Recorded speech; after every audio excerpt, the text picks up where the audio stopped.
Thinking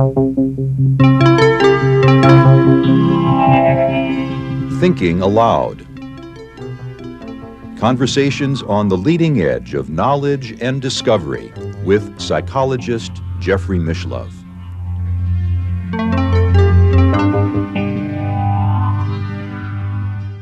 Hello and welcome. I'm Jeffrey Mishlove. Today we're going to explore the concept of the New World Order. With me is Zen Benefiel, who is the curator of the UFOlogy Press website. That's ufologyprss.com, a website that serves sort of as a collection of hundreds of blogs and news stories relating to UFOs. He is also author of a number of books, including The Cosmic Conundrum, Who Are You Really?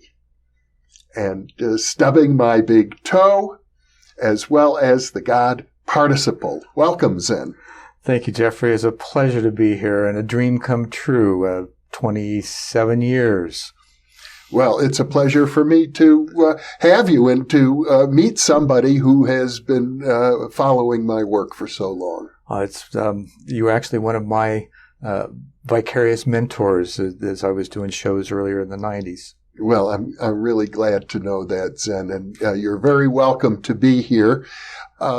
You are a person who has been deeply immersed in the UFO culture, the UFO field, in many of its aspects for a long time, both as an observer and a participant and an experiencer.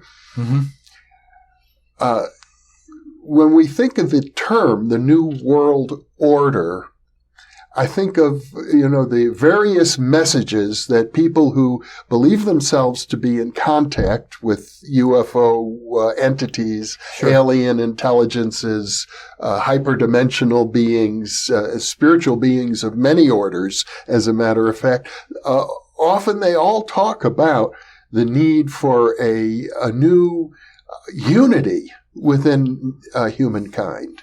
Or to put it in physics terms, a unified field. Yeah. The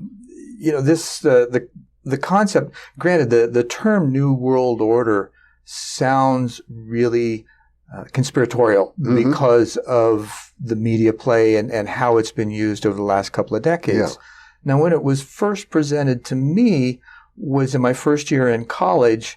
I was in a place where I was really digging deep to find out, who am I? What am I here to do? What's truth? And what am I willing to do in order to find it? And what I did was, now I grew up in rural Indiana, so it was a very, Christian-oriented environment. Mm-hmm. So I got down on my knees. I was living in the dorm room, or the honors dorm in Ball State University, Muncie, Indiana. I was in a pre-med program. I hit my knees. And I prayed, and I said, Father, I want to know what truth is, and I'm willing to die for it if necessary. Didn't realize just how... Well, that's a powerful statement to make to yourself. It was. And the following week, I came back from class and, did the obligatory album side meditation afterwards before doing my homework. And during... obligatory, meaning you're already deeply involved in a meditation practice. Yes. And so I incorporated music in this, and the particular music at the time was an album by Journey. It was their first self-titled album. And the whole album is kind of an exploration of soul, trying to find self. Didn't kind of realize the full depth of that until afterwards when I started studying the lyrics as to what was really going on. However, initially when I was listening to this, a voice that I had been familiar with since I was a child asked me by name if I was willing to die for what I was believed in. And I, after I clenched up for a moment thinking, I'm being called on my question now. So what do I believe in? My first thought was Christ consciousness. Sat with that for a moment, didn't quite feel complete. Next thought was cosmic consciousness. That felt more cohesive and comprehensive. And so I said yes. At that moment, there was a guitar riff on the album that facilitated an out-of-body experience. I turned and looked at my body laying across my dorm room bed as I was leaving, and turned back to look where I was going. And before I could turn around, there was this white light that completely surrounded me. Mm-hmm. And it felt so like home, beyond anything I'd ever expressed or imagined it could feel like. And then once I was in it, I realized, okay, I can still think, because I can see, and I can think about what I'm seeing. I can think about the tactile sensations or the lack of them, actually. And then I thought, okay, wow, is there more? And I felt a movement, very slight but definite, and found myself in a sphere of pinpoints of light with an indigo background. Upon my initial question of, okay, what are these points of light? The understanding that came almost immediately was they were points of consciousness. Now, whether in body or not, I wasn't sure, because I knew I wasn't at the time. And then the voice picked back up. And verbatim, it says to me, these are those that you are to work with in order to facilitate a new world order. It will happen in your lifetime. Know this to be true. Your path will be full of trials and tribulations. Have faith and trust that everything you need will be there at its appointed time. Trust and allow. And then at the end of that, I felt another rush of energy this time, and I'm back in my body taking a gulp of air. And keeping my eyes closed, I felt like I had found my body for the first time, and was just integrating all the sensations and everything that went along with it, and at the same time wondering, what the hell just happened? And I was 18 years old, and there was nothing I had to compare this experience to. Now, the New World Order, what that meant to me was one of a spiritually unified condition, wherein we as people of the planet all learned how to get along and work together, because ultimately we are one family, one people, one planet. That's not something that's been real consistent, and especially for those who are framing the New World Order in the conspiratorial control command or command and control type of environment. Many years ago, I worked with a remote viewer named Shelley Thompson. I imagine she might still be alive somewhere in the San Francisco Bay Area. Hey, Shelley! Quite a talented lady, I thought. And she believed herself to be in contact through remote viewing with a number of different alien species. And she said to me this, she said, they don't regard us as an intelligent species when they look at the Earth. What they see are a number of different pyramidal structures with an alpha male at the head of each of these structures, and they're all fighting each other. It's barbaric. It's not evolved whatsoever, and I totally agree. One of the first articles that I wrote about once I got comfortable with what I was receiving and being able to explain that was that from their standpoint, what are we doing? Why would they want to be involved? Why would they want to reach out to somebody that's proving themselves basically unworthy as a race because we don't know how to get along with each other? How can we get along with anybody else? Now, what happens, though, by and large, is that, and even survey says, that there's this overarching message of, hey, guys, you made the mess, clean it up, then we'll help. Show, have some initiative. We're like teenagers that don't want to do their homework and expect an A.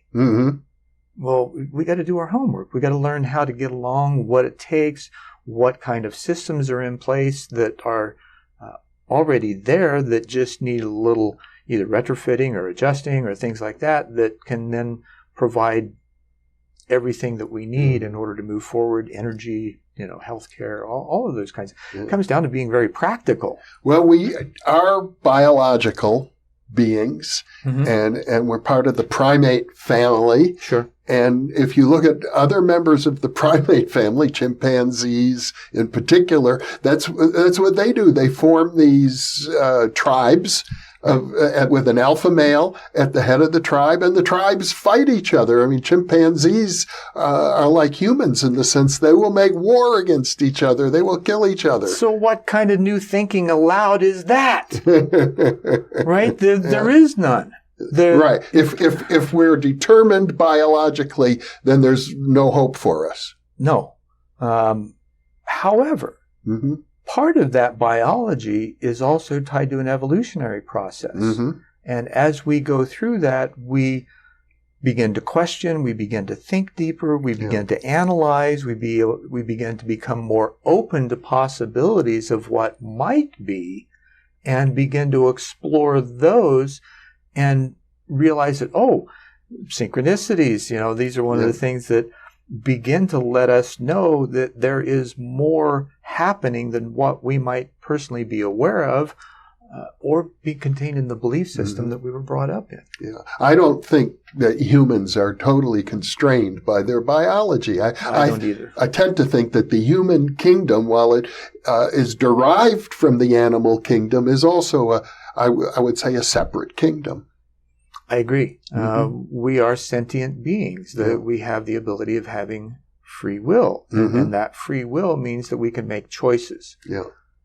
The choices that we've made to date are a little questionable. However, we've made them. Yeah. Now, from a long-term point of view, every society on the planet has gone from clusters to tribal to feudal to kingdoms to nations, and now we're all trying to learn how to get along once we figured out that, there's people all over the planet.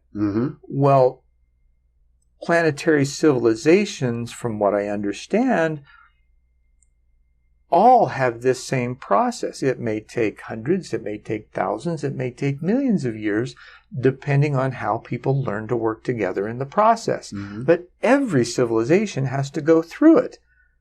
Whether we make it or not, again, is our choices and how we act towards each other. Well, because you're so deeply involved in the UFO community, the notion of a planetary civilization is probably one, I'm assuming, one that's discussed.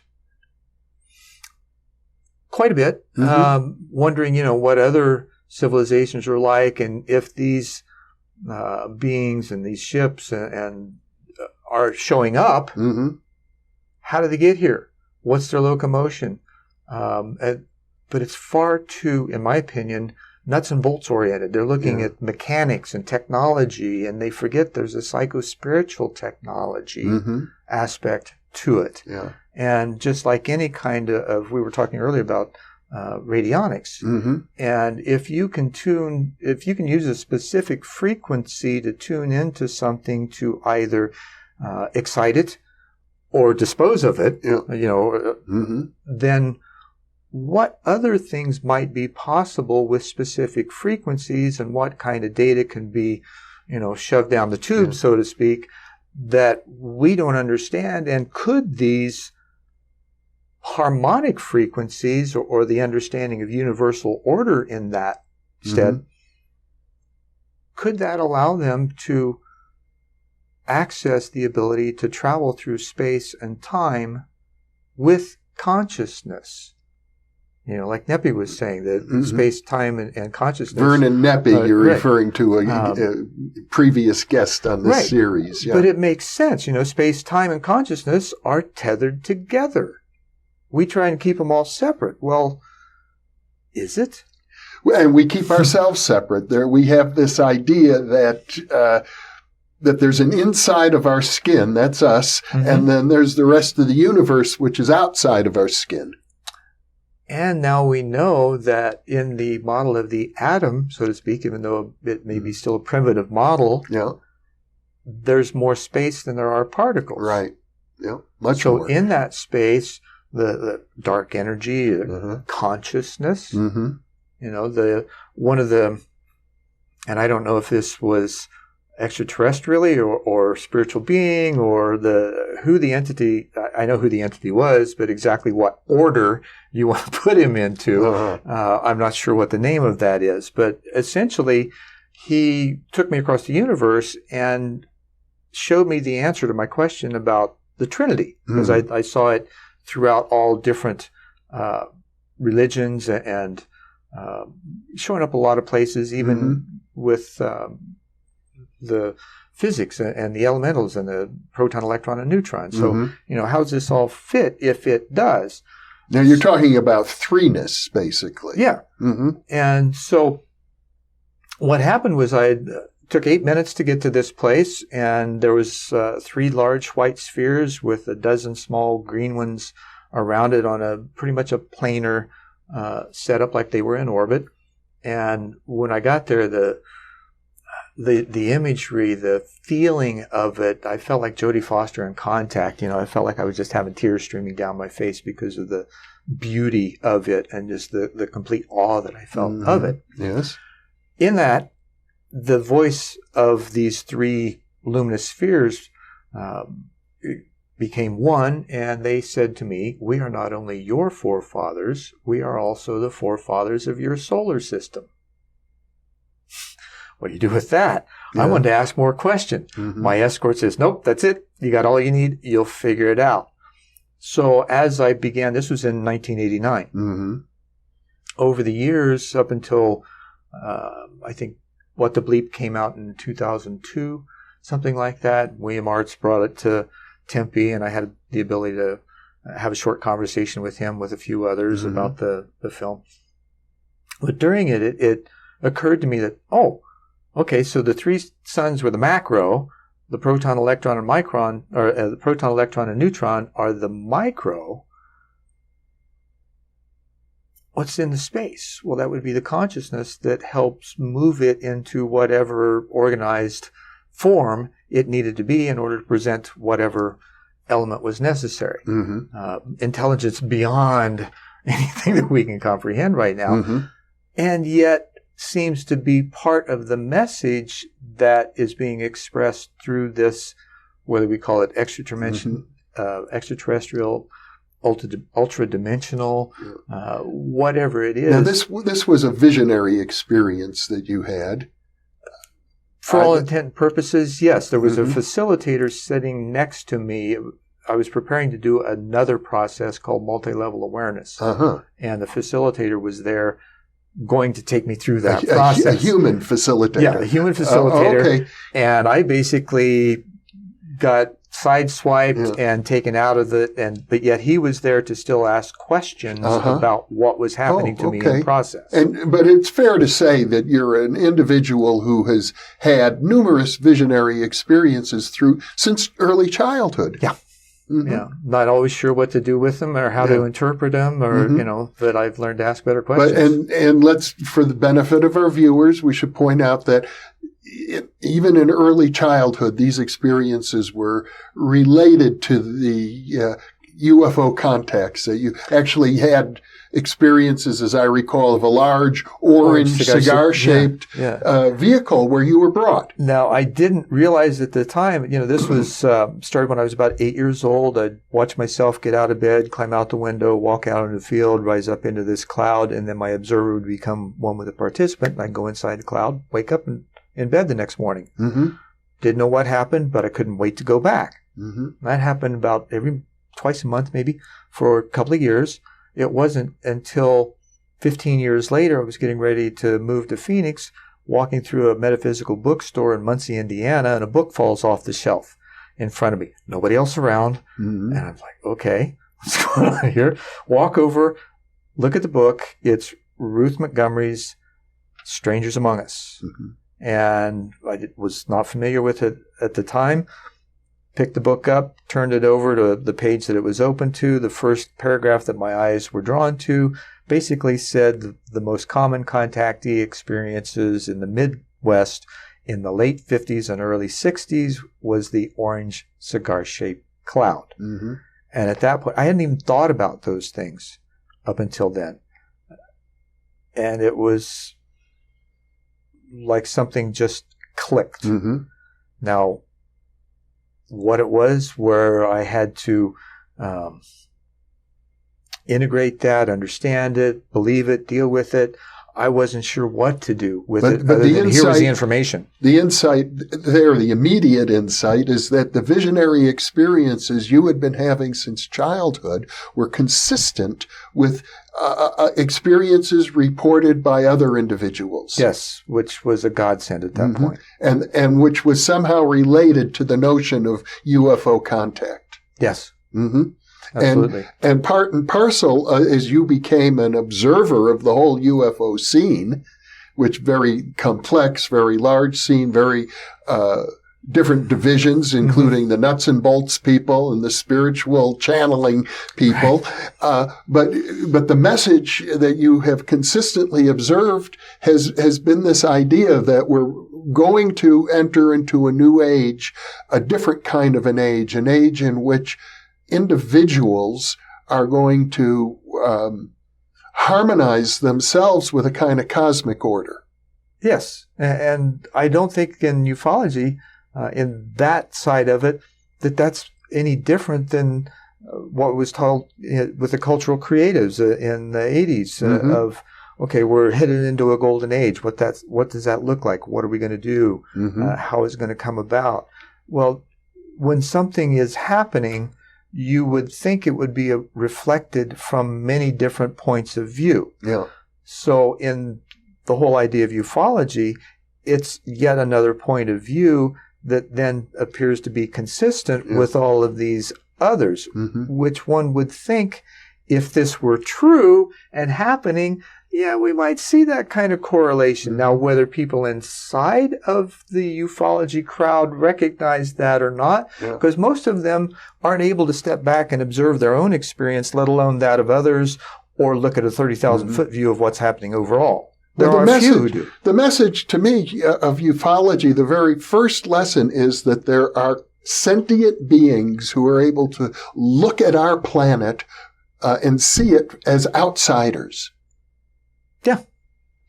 And so that right away suggests the idea of a planetary consciousness, a global consciousness, that the idea of globalism itself is implicit in the UFO culture. And as a frequency, the Hindus call it Shabda, which is, they call it the sound current, which is the combination of all vibrations on the planet. Yeah. Oh. So if that combination would have a color or an average frequency or a mean in a frequency, then that would be observable by technology that we don't understand yet, but we know must exist somehow. I think right away of Star Trek. And there are many examples on Star Trek where they come to a planet and everything seems like perfect. The people are happy, everything is going well, but pretty soon Kirk and Spock come to realize that these people are under the control of some sort of an evil organizer. Usually it's a computer, some kind of computer has taken over total control of the planet, and what seems to be a paradise at first turns out to be a prison. And I think that's what everybody's afraid of. They're afraid of losing whatever control or actions or lifestyles that they have. Yeah. And in reality, I have found that the more quiet I get, the more I listen, the more I pay attention, the better my life becomes. And the more imbued it is with joy and happiness and opportunity and these things that happen, like me being here with you. Sure. The conversation like this to me is almost priceless. It's as if I could spend all of eternity absolutely talking to people about these things, but I'm well aware. And if we could only share that with everybody. And the thing is, there are some people, I think, and occasionally I get comments on the videos when I talk about, for example, the need for human unity. I hear people who, in effect, I get the impression they thrive on chaos. They thrive on conflict. They feel that human progress comes from conflict, and that unity, if it's premature, if it's forced, in some way is bad. Well, Sun Tzu, Art of War. If I can distract you over here, I can do something over here you're not aware of and manage things because you're completely distracted by what's going on over here because I made that happen. And now I can do over here what I want to do to usurp control or whatever that is because you're not aware of it until it's too late. Yep. So as we, again, have the opportunity to become more aware, step back, kind of observe things, see how we think and feel. And those are, I think, the most profoundly important things to do is to become that self-aware. Yeah. One of the things that happened recently, we were in Tulum, Mexico, driving out of Tulum on the way to Chichen Itza. And there were these two signs in English in the middle of Mexico. And they're in a clearing that, the road's cut out of the jungle. Here's this clearing, opens up, two signs. One says, observe your intentions. And the other one coming back the other direction says, observe your distractions. Oh. Now, those two things, I think, are the epitome of understanding self-awareness. And if we can get that in that simple frame and begin to look at the rest of how we live and what we think and what we do, we can achieve amazing growth in a very short amount of time. Well, you earlier talked about your Christian background, growing up in Indiana, and you mentioned the meditation you had on the nature of the Trinity, which suggested to me that the idea of the electron, proton, and neutron being the Trinity suggests that there's a divine consciousness and effect in every atom. Absolutely. I think that's what you were whether suggesting. we choose to call it divine or just consciousness, it exists. Yeah. There's something there that's moving, that's malleable based on how we interact with it, and that over time we recognize that this possibility that we have of this interaction is real. It's not just a faith-based kind of thing, but, it's an action word. You get involved. You test it out. Truth loves to be tested. Yeah. Well, in the Christian tradition, we have, of course, the book of Revelation. And the book of Revelation suggests that the day will come when there is a prophet, the Antichrist. And this Antichrist is going to talk about world peace and world unity. But watch out, because it's really the devil. That's again, they say the devil carries a number, the 666, right? But the passage is, it's a number of knowledge and wisdom. Let he who hath understanding interpret the number, that number being 666 or whatever it is, right? And it's the number of man. Well, okay, where would that most appropriately fit if there were a science involved? Because science and religion, science, spirituality, that proof has to be there. Carbon atom, 6 protons, 6 neutrons, 6 electrons. Yes. How basic could that be? That's our founding. That's the basis of our DNA. Right. It's the number of man. Well, of all life, in effect, if we're talking about the carbon atom. True, but we're talking about sentient beings and the ability of those who have dominion over the earth, which I think is more about. But life on Earth is all carbon-based, to my knowledge. Yeah. And in that, then, where does that put us? We're all the same. Yeah. Found out long ago, one of the things that I was prompted to do was go look up the word Satan. Okay, and I had all the biblical stuff and the church bringing in, but where did it come from? Where did the word actually come from? Looked it up in the dictionary at Ball State, and it said first entrance, Greek phaeton, Thetn, means thinker. As we think, if we think something's going to be this way or that way, it probably is going to be. And it doesn't matter the reality; it's how we think about it. Yeah. Well, what we think about here, we're talking about two powerful myths in the culture right now. One, the myth of your visionary experience, and a myth that comes out of the UFO movement, as well as many other sources, spiritual sources that, humanity needs to move towards greater unity. And then there's the myth that I think we derive from the book of Revelation and probably other sources as well, which is that we have to be afraid of all of these people who are talking about unity. Sure. And in the process of it, we neglect to really question ourselves. Mm-hmm. What are our motivations? What are we really coming from? Are we coming from that fear place, which is constrictive and divisionary? Mm-hmm. Or are we coming from a place of at least wanting to love, Yeah. maybe not understanding exactly how, Mm-hmm.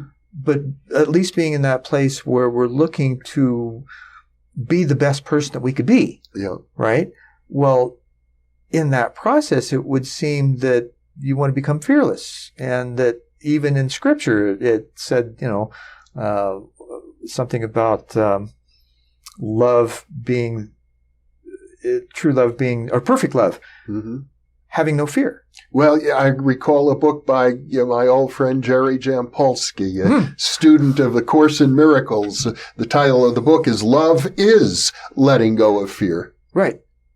And it is. And but that's a tough place for people to go, because especially when they're confronted with new experiences, things they don't understand, information that makes them feel like they're going crazy. And the first place to go is to just want to close up and push it away, instead of embracing it and saying, okay, so let's let this filter in as it will, by just observing it, having questions, not necessarily going one way or the other with it, but just picking it apart until the essence of that truth bubbles up in front of us and we can't deny it at that point. Well, this is probably an issue that confronts every single individual when they look deeply into themselves. There's fear. Oh, absolutely. Because what if I see something inside of myself that I don't want to see? Absolutely. An old mixed blood Cherokee friend of mine, Willie Whitefeather, said once, fear is false evidence appearing real. FEAR. Right. What we want to do is free every anxious reaction. And I plugged in, but what most people do is F everything and run. F everything. It's another acronym. Right. I had to play along, right? But it's true that, people get fearful, and the first thing you have to do is acknowledge that and say, I am afraid. And we have such resistance to being authentic and real in that place for fear that we're going to seem less than, or that we're going to be rejected because we're afraid. We can't let somebody know that I'm afraid. And that's the most powerful place to be, is to acknowledge how you really feel. And until you do that, you can't do anything about anything else. Because your feelings will control you at that point. Exactly. And it doesn't matter what you do until you become aware that you have the choice of interpreting. One of the things that most important, and as a life coach, which I've become as well, one of the things I do with my clients is that there's this sensation that we get in our gut. And first of all, the indigenous think this is the first brain, this is the second one, this is the third one. You got to process this way, not this way. So what we feel is this sensation that we generally interpret as anxiety. And so that's a fear-based. What's wrong? What's happening? What do we need? The other side of that same sensation is the quickening, which means something cool is about to present, right? But how often do we go to that place and look there and embrace it rather than, oh my God, something awful is going to happen, and so I'm going to obsess about that and cause that to happen. A lot of people have been burned.